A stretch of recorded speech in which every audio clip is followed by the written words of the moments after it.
toqqa borsang mazza bo'ladi, mazam bo'lmayapti deydi, ana shunaqa holat bu. Bu xullas Labo kelgan bizga 69 ming yurgan Labo, bashta yangi.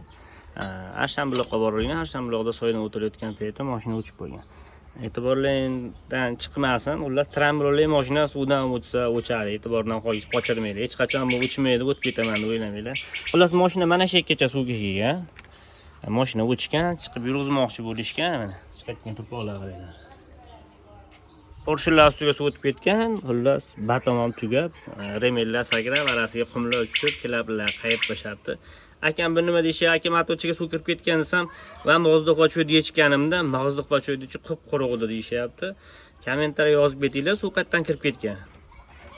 Hech qachon Porschening ustiga suv to'lib uchoviga, mayli glyushidurdan kirgan bo'lishi mumkin, glyushidurdan kirgan bo'lsa ham bitta silindrga kiradi-da.